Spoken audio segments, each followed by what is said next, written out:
Car యాక్సిడెంట్లో కాలు కలిపింది రెండు. ఆ రెండు కాలు కలిపిన ఆమె గొప్ప నృత్యకారిణి, డ్యాన్సర్. అయినా తన యొక్క ప్రదర్శన మానకుండా ఆ జైపూర్ పాదాలతో తన యొక్క మొక్కలోని ఆత్మవిశ్వాసంతో ప్రపంచంలో అందరిని ఆకట్టుకునే విధంగా కూడా ఆమె ఆత్మస్థైర్యం ఆమెను ముందుకు తీసుకెళ్ళింది. సో ఆ విధంగా చెప్తూ పోతుంటే మన దగ్గర జైపాల్ రెడ్డి ఉండే, ఆయనకు కాళ్ళు లేకుండా రెండు, అయినా కానీ ఆయన గొప్ప రాజనీతిజ్ఞుడిగా, గొప్ప పార్లమెంటేరియన్గా, గొప్ప రచయితగా మంచి ఇలా చెప్తూ పోతుంటే చాలామంది గొప్ప గొప్ప వాళ్ళు ఉన్నారు. సో ఈ అంగవైకల్యంతో ఉన్న వాళ్ళకు కూడా జాబ్స్ ఇచ్చారు. ప్రభుత్వం కూడా ఒక అనేది ఏర్పాటు చేసింది. దాని ద్వారా కూడా మనం ఉచిత బస్సు మరి వీళ్ళకి పెన్షన్ కూడా వస్తుంది. సో ఇలాంటి వాటికి కూడా రాజ్ నర్సయ్య గారు ఉన్నారు. వీళ్ళకు రకరకాల ఫిజియోథెరపీ ద్వారా ఇక్కడ భవిత సెంటర్లో ఏ వారం ఇస్తున్నాం మనం, అదే ఏ వారం ఇస్తున్నాం, బుధవారం ఆ భవిత సెంటర్ తీసుకొచ్చి థెరపీ ద్వారా కూడా కాళ్ళు చేతులు పోలియో రాకుండా కూడా మనం అది చేయొచ్చు. సో ఇంతకుముందు ఆ విధమైన పరిస్థితులు ఉండేవి. ఇప్పుడు సైన్స్ అండ్ టెక్నాలజీ డెవలప్ అయింది. సో ఇప్పుడు అలాంటి పరిస్థితులు అయినా కానీ ఇలాంటి పిల్లలకు మరి అక్కున చేర్చుకుని భవిత సెంటర్లో వాళ్ళకు ఒక మార్గదర్శనం నిర్దేశిస్తున్నటువంటి శ్రీ రాజ్ నర్సయ్య గారిని ప్రత్యేకంగా ఈ సందర్భంగా అభినందిస్తూ మరి రాష్ట్ర స్థాయిలో రికార్డ్ చేస్తలేదు కదా, రాష్ట్ర స్థాయిలోనే ఈ యొక్క భవిత సెంటర్ నుంచి అత్యధికంగా మన మండలం నుంచి ఈ సర్వే చేసి అత్యధికంగా డిజేబుల్డ్ పర్సన్స్ గుర్తించినటువంటి ఘనత మనకే దక్కింది. జిల్లా స్థాయిలో కూడా ఈ సందర్భంగా రాజ్ నర్సయ్య గారిని ప్రత్యేకంగా అభినందిస్తున్నాను. మీ తల్లిదండ్రులు కూడా నిరుత్సాహపడకుండా ఇప్పుడు నిక్ విజస్కి అనే అతను కూడా, ఆయన కూడా కాళ్ళు చేతులు లేకుండా పుట్టి కూడా ఆయన ఏమయ్యాడు, ఆయన కూడా చనిపోతానికి ప్రయత్నం చేశాడు. తల్లిదండ్రులు కూడా ఏదైనా చేశారు. అయినా కానీ ఆయన ప్రపంచంలో గొప్ప మోటివేటర్గా, అంటే ఎందరికో స్ఫూర్తిదాయకమైన విజయాలను అందించే విధంగా స్ఫూర్తి నింపుతూ గొప్ప మోటివేటర్గా పేరు తెచ్చుకున్నాడు. ఎవరు, నిక్ విజస్. ఈ విధంగా చూస్తే ప్రపంచంలో చాలామంది గొప్ప వాళ్ళు ఉన్నారు. ఈ విధంగా చాలామంది గొప్ప గొప్ప వాళ్ళు మరి ఉన్నత స్థాయికి ఎదిగారు సైంటిస్టుగా. మరియు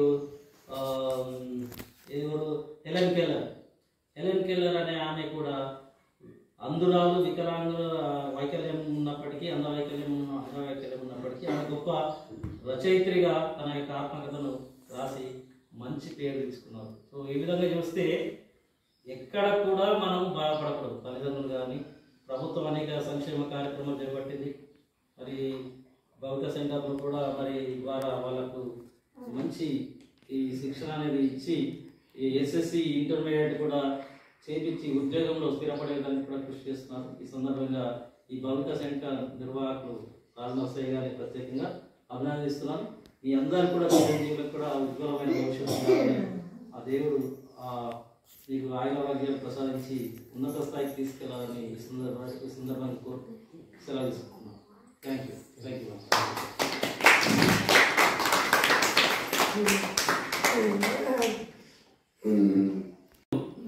ప్రపంచ దివ్యాంగుల దినోత్సవాన్ని పురస్కరించుకొని మన బాల్కొండ భవిత సెంటర్లో ఈ కార్యక్రమం అత్యంత ఉత్సాహంగా ఘనంగా నిర్వహించుకుంటున్నాం. ఈ కార్యక్రమానికి నిర్వహిస్తున్నటువంటి ఐఆర్పి టీచర్ రాజ్ నర్సయ్య గారు మరియు ప్రియమైన విద్యార్థులు మరి తల్లిదండ్రులు అందరికీ పేరు పేరున ఈ ప్రపంచ దివ్యాంగుల దినోత్సవ శుభాకాంక్షలు. దివ్యాంగులు అంటే ఏదో చిన్న చూపి చూసినట్టు కాదు, వారు కూడా దేవుడు ప్రసాదించిన వరంలాగా భావించాలి తల్లిదండ్రులు. వారిలో కూడా గొప్ప స్కిల్స్ ఉంటాయి, గొప్ప నైపుణ్యాలు ఉంటాయి, వాటిని వెలికి తీయాలి. ఇప్పుడు మనకు దివ్యాంగులుగా జన్మించిన వారు ప్రపంచంలో ఎందరో మేధావులు ఉన్నారు, శాస్త్రవేత్తలు ఉన్నారు, రచయితలు ఉన్నారు, గొప్ప గొప్ప రాజనీతిజ్ఞులు ఉన్నారు, గొప్ప గొప్ప సైంటిస్టులుగా ఉన్నారు. సో వాళ్ళందరూ కూడా మనం స్ఫూర్తి తీసుకోవాలి. కేవలం అంగవైకల్యం అనేది కేవలం శరీరానికే కానీ మనసుకు కాదు, మేధస్సుకు కాదు అనే విషయాన్ని తల్లిదండ్రులు గ్రహించాలి. బాధపడకూడదు. ఇప్పుడు అలాంటి వారికి ప్రభుత్వం కూడా ఎన్నో రకాల అవకాశాలు కల్పిస్తుంది.